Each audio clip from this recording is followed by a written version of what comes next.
print é prova? Print de mídia social, Facebook, Instagram e outras mídias, né? Será que quando você tem ali, se depara com um, talvez um Twitter, né, que tem um monte de comentários enfileirados, né, em relação ao tópico e as pessoas exageram na medida, né?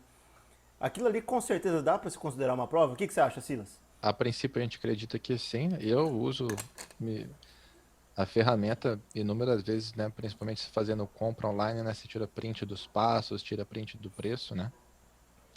Mas é incerto. Eu pelo menos acho que deveria ter deveria valer como prova. Já usei inclusive, né? Para fim de reembolso, né? Eu lembro uma vez eu encomendei um produto lá do AliExpress, né? E esperei bastante, demorou muito, não chegou, e tal.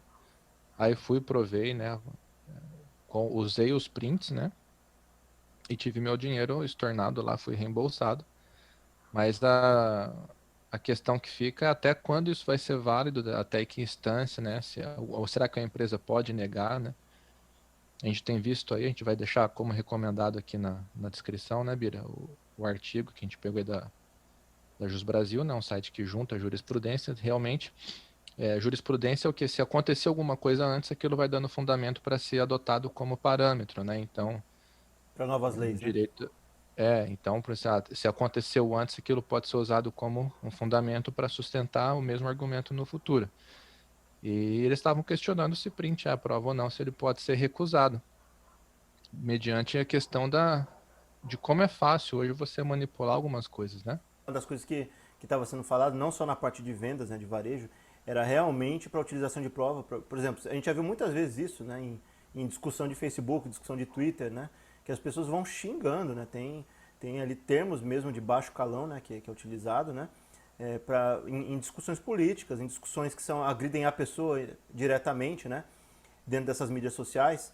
E aí, aquela pessoa que foi agredida, ela consegue utilizar aquilo ali como uma ferramenta para dar respaldo a uma ação na justiça de danos morais ou de qualquer outro tipo de dano que ela tenha ocorrido naquele processo.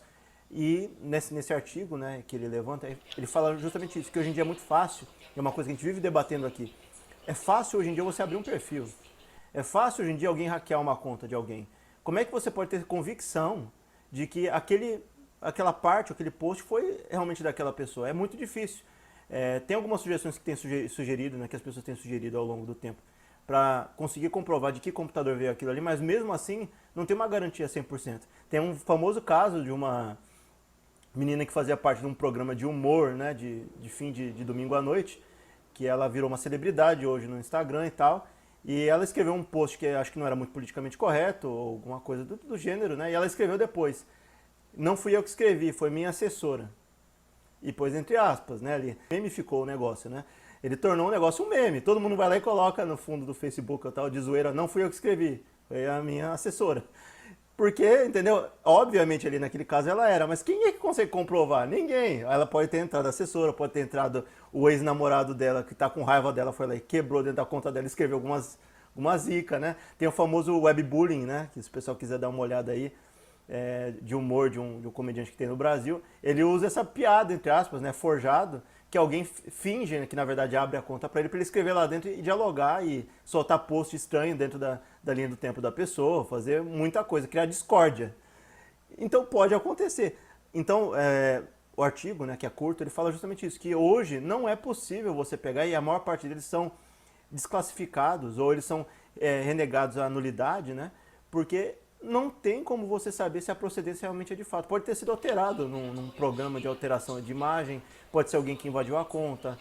N coisas podem acontecer aqui no processo, né, que a gente já sabe, e que não é fácil. Aí eles vão lá e dão uma sugestão que o profissional da área de advocacia tem que fazer a captação do pedido. Então, naquele momento, quando você tem a discussão, você vai ligar para o advogado, ó, advogado, capta direitinho aí para mim que eu preciso e tal. E ainda não é prático o negócio. Você quer se defender, tem que ser momentaneamente, que é muito fácil a pessoa escrever e depois deletar, entendeu? Hoje em dia, ou pegar um outro perfil e escrever aquilo ali, é Tem até a infindável, né? figurinha, né? A Exato. mensagem foi apagada, mas eu li e salvei tudo, tá? Eu já consultei advogados no passado, né, por necessidades do dia a dia da gente. E minha advogada lá, né, muito competente, me orientou: olha, tire prints, guarde e-mail, crie um arquivo digital para você com backup, com cópia. Deixa em poder de uma pessoa de confiança, da sua confiança também, porque você pode precisar, essas coisas são fáceis de perder e apagar. Não é a melhor das provas, mas é alguma coisa, né? O problema é que a gente vai, cada vez a gente avança mais em criação de evidências, entre aspas, né? Manipulação, como você falou, de conteúdo. E a gente entra até no plot aí, no enredo de Prison Break, que é o cara ser incriminado por um tape de vídeo, né? Que foi manipulado, né? Então, mas não voltando para essa inclinação através do fake, né? Assunto que a gente já debateu, inclusive. Mas fica vago, né? Hoje se faz muita compra online.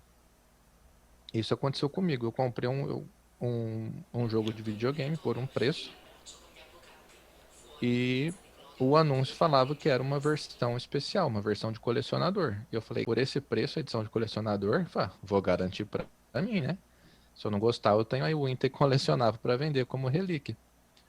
Só que a hora que chegou não era bem aquilo.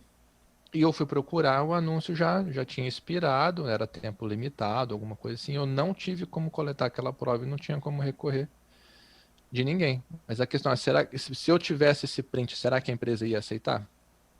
Será que eles podem alegar que é um erro do, do editor, ou erro de alguém que colocou lá? É muito incerto, cara. A gente está numa zona da internet ainda, né? Que tem muitas arestas ainda que ainda precisam ser fechadas, né? E aí é engraçado a gente pensar nas diversas instâncias, né? A gente está vendo os mercados serem destruídos, os mercados antigos, né? Indústrias inteiras virem abaixo por tecnologia que estão substituindo aquilo que tinha antes, né? Inclusive infraestrutura municipal, estatal, né? Que muitas vezes é utilizada para emitir certidão e tal. Antigamente era cobrado, a pessoa tinha que ir presencialmente. Hoje em dia você pega tudo via internet. Então você tem número de identificação.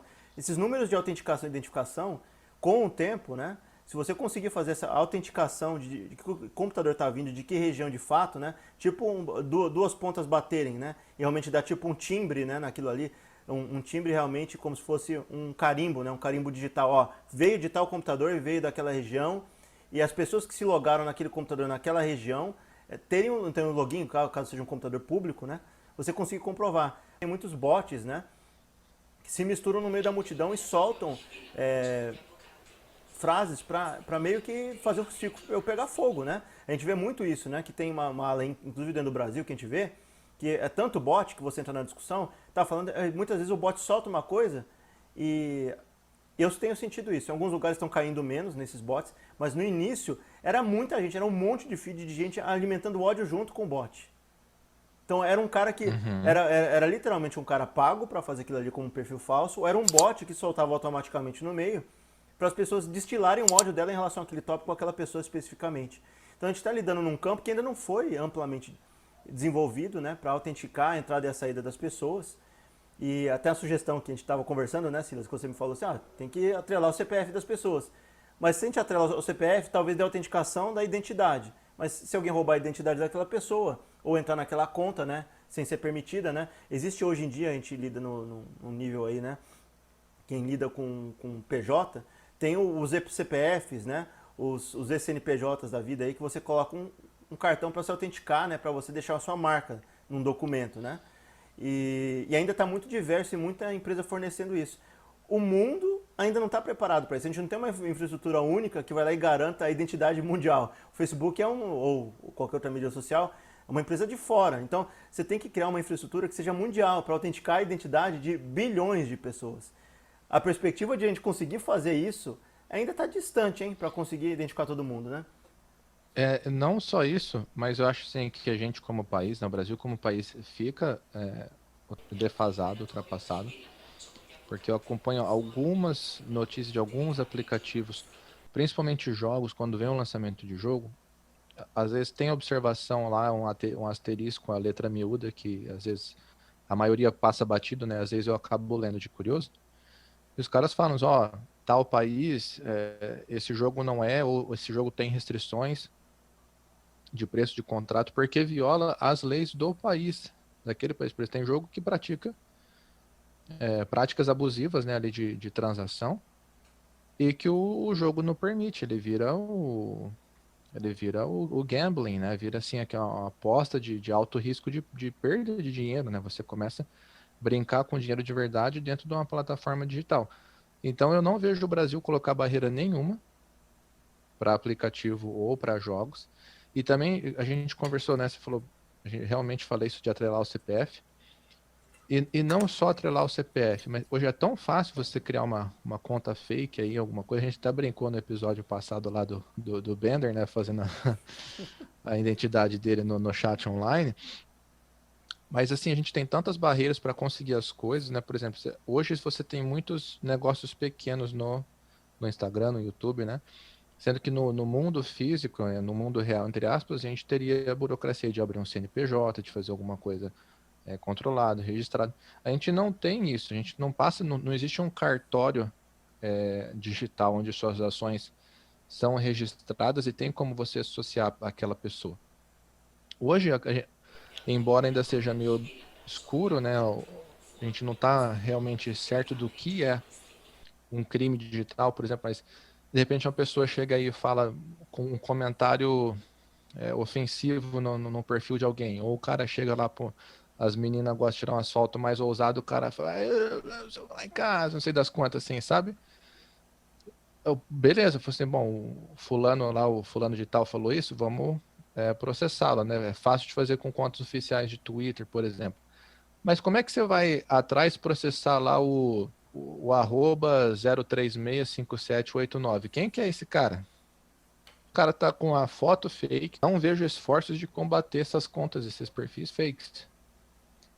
Ainda que você consiga ter múltiplas contas associadas ao seu CPF, por exemplo, né? Igual você falou, é interessante para eles ter várias contas, né?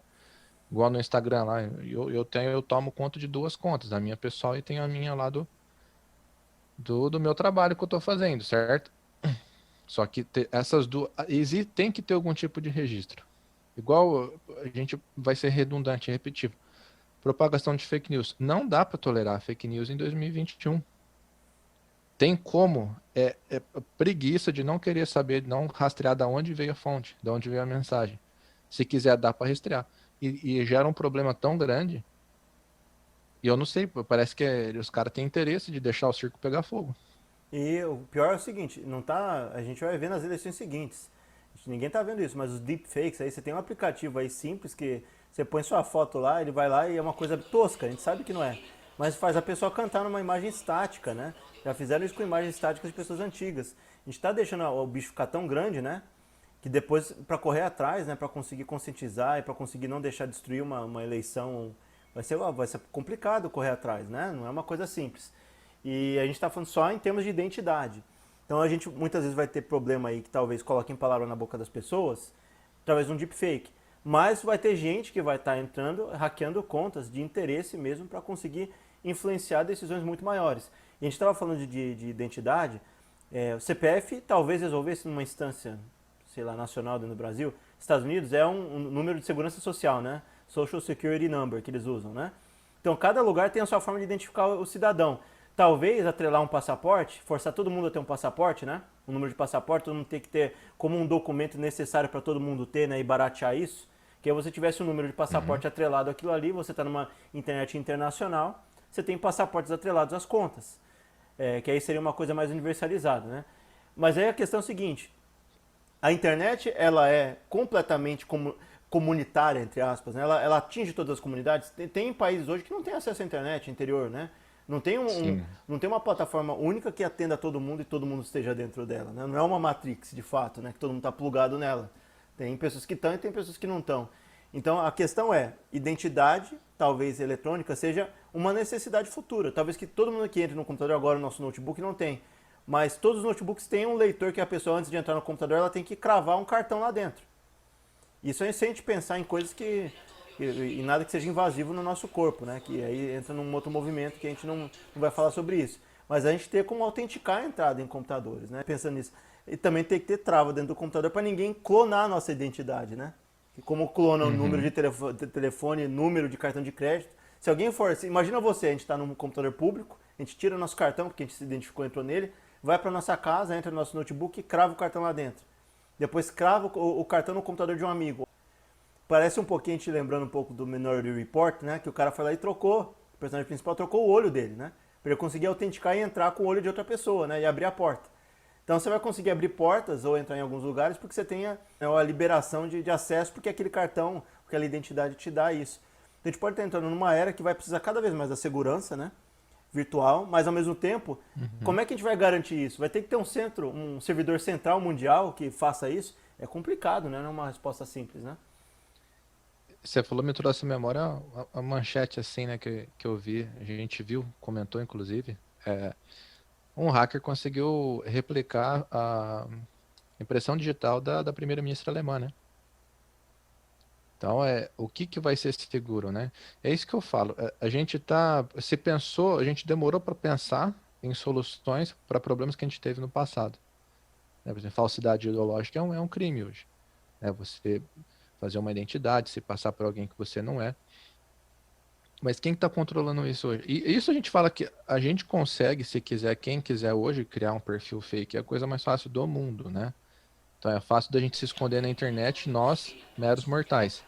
Imagina um cara que tem conhecimento aí de hacking, o que que esse cara pode não fazer? Ele vira um verdadeiro ghost na internet, né? O cara é irrastreável, se esconde através de tecnologia para esconder os traços dele, né? Fornecer com o seu celular, se a pessoa tiver, todos os passos que você está numa cidade. Você vai lá e acaba por passar perto de um computador que um cara está fazendo uma besteira. Naquele exato momento, num período parecido que estava acontecendo aquilo ali. Pode acontecer no futuro erros de identidade, entendeu? O cara conseguir seguir os passos de alguém, entendeu? Olha, aquele cara faz aquele caminho todo dia. Ele vai seguir os passos do cara e vai se passar como se ele estivesse fazendo aquilo ali, porque as identidades não estão tão claras assim, né? E aí ele consegue fazer toda a besteira que ele fizer dentro de um computador tal, escrever o que ele quiser, e são passos idênticos a outras pessoas que foram no mesmo lugar. E aí o que acontece? As identidades começam a se misturar. E aí fica cada vez mais difícil da gente conseguir manter a civilidade, né, e o contrato social que a gente tem. Esse tipo de problema de identidade não é só a nível individual, né? Isso também ameaça muito o contrato social que se tem nas diversas nações e no mundo, né? Para ninguém sair se degladiando e ninguém se matar como selvagem, né?